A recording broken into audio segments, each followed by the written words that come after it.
Hey guys, and welcome back to the AC Milan career mode. And what do we have here today? The biggest game of season 3 is about to be played. Not Sassuolo. I mean, let's get that out of the way. It's not Sassuolo. It's not the international games. It's not Bari, because frankly, the other fixtures don't even look interesting. It's the Cup or the Champions League's quarterfinal against Barcelona. This is huge. Messi will be taking on MESSI'S REGEN, pre-gen, whatever you want to call him. It's the battle of the two best right wingers in the world right now, and it's going to be tense. 2 legs. The first one, we need a good result, but first we need to get past these 4 games. I will not show you the international games. I'll skip them.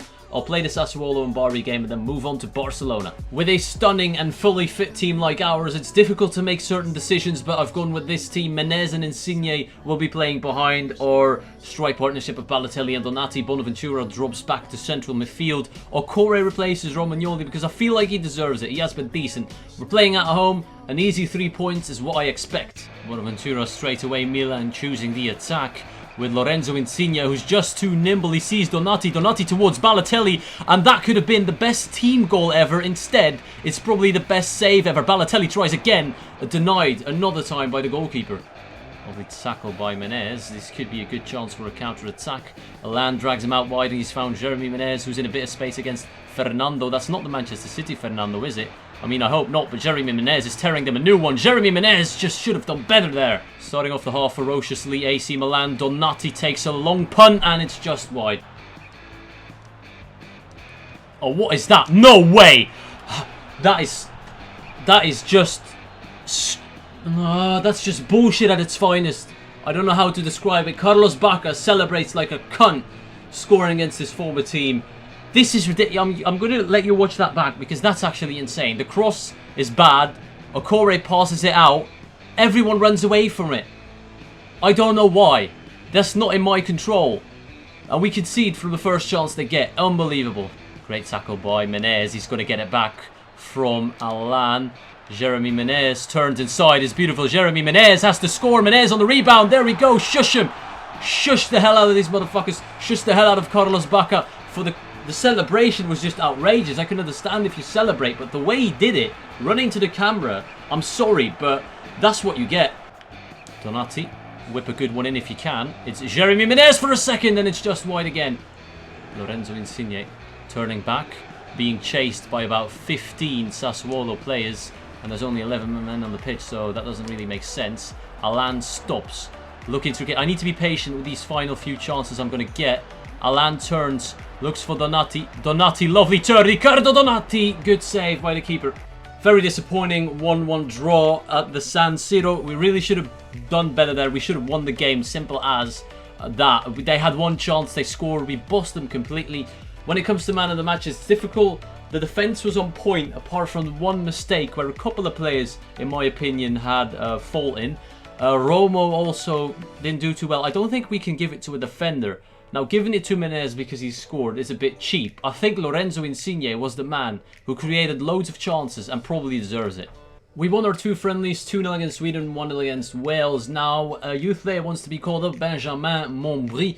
He's 17 years old. He's got some good stats. Physical stats, pace-wise, agility, it's all there. Ball control, dribbling is what I like in a player. And although his overall may not be great, I'm just going to offer him a contract because you never know what these guys might turn into. His weak foot, skill moves and work rates will probably decide whether he has a future at the club or not. Oh, we've got another one that wants out. This time it's Joao Paneira. They're coming in thick and fast. Giuseppe Greco wants to be called up as well. And of course I'm going to use a second string team for this game because we've got Barcelona coming up. This is a team I've picked for against Bari. A lot of youth in there. It's not the strongest team, but again at home I'm expecting at least not to lose. We've only allowed 14 goals. It used to be a lot better at the start of the season, but it's still a decent stat comparing it to their 22 goals that they've scored this season. This is a mismatch. We really should be smashing these. That could have been the best block I've ever seen, but once again we go 1-0 down after a bit of sloppy defending. And guess what? It's the guy that should have been sent... Oh, wait, it's not. It's not the guy that should have been sent off, but again, just... they put the ball in their corridor of uncertainty. Good block. Diego Lopez is out of position. Just a shambles, really. Lovely work. Fortuna dos Santos loses it, but he gets it back. Fortuna dos Santos, one-on-one, and he scores. Beautiful finish in the bottom corner, and it's back level. Vladimir, lovely ball into Boateng. They've lost it, and we've given it straight back to them. This is awful defending. Diego Lopez to the rescue.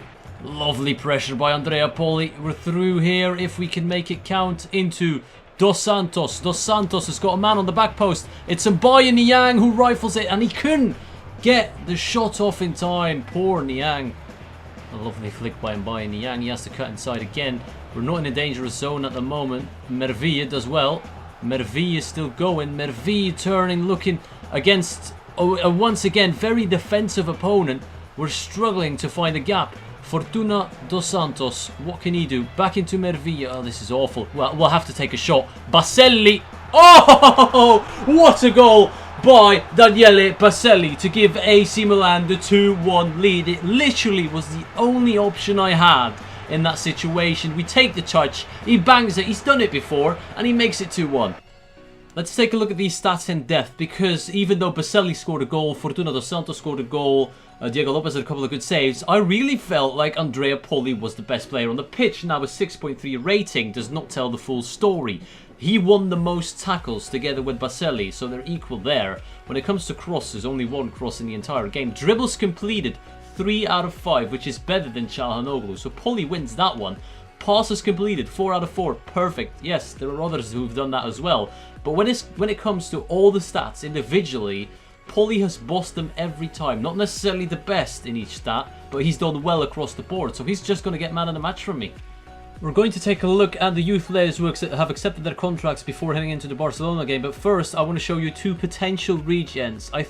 I'm not sure, this could be Thiago Silva's regen, Otavio Enrique Azevedo Barbosa.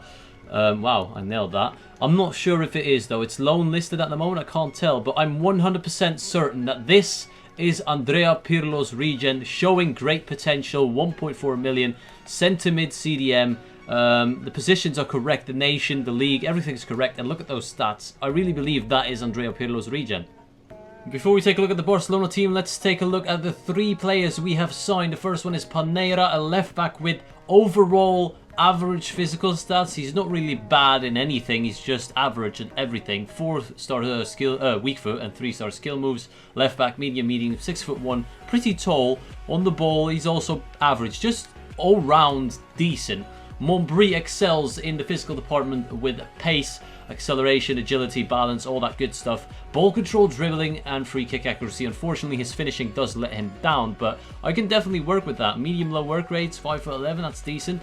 Greco, a 6'6", centre-back CDM. There's no way he's losing headers, and with 78 pace, you know, he's got the physical attributes on lockdown. He's fantastic, only, again, his tackling stats letting him down. But so far, I'm happy with those 3 players. By the way, this is the team for the game against Barcelona at the San Siro. Our strongest possible side. We need a result. Let's go. The one area you could argue that they are not as strong in is the defence, but they have signed Mats Hummels. He's playing with Javier Mascherano in the heart of the defence. Alex Song, Iniesta, Roberto. Maybe not the best midfield they ever had, but that front 3 is still lethal as you can be. Messi against Messi's regen. Who will win, the present or the future? The only problem is it's not only Messi we have to look out for. Suarez scored 3 goals in his last 3 games, so danger coming from everywhere.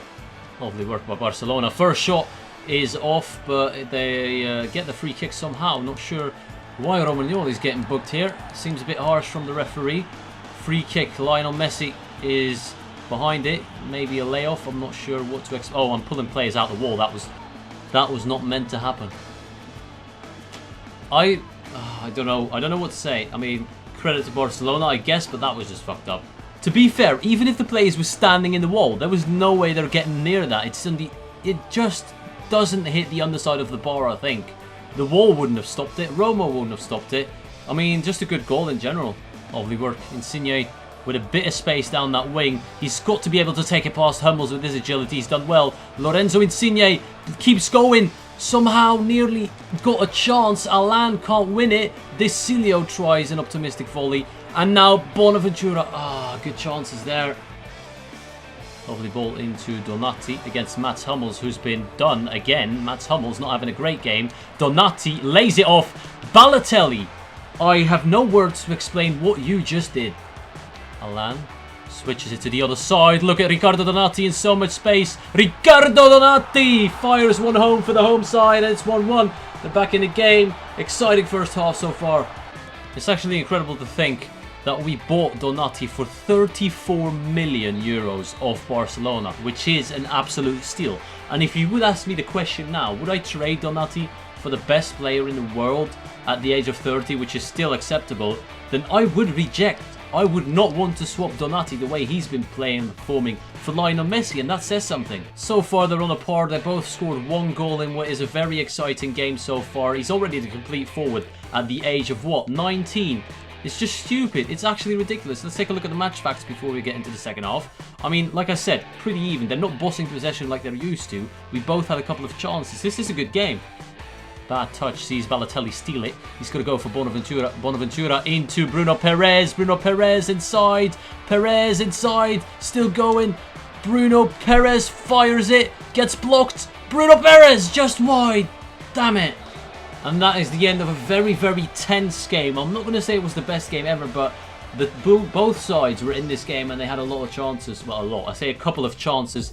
Looking at the stats towards the end of the game, we probably created more. They held on to the possession a bit more, but I'm not complaining. I think we played a really good game, and my man of the match, even though Donati is getting good ratings and he scored the goal, it's gonna go to Desilio. He had Messi in his back pocket for the entire game. Messi didn't do anything apart from scoring a free kick.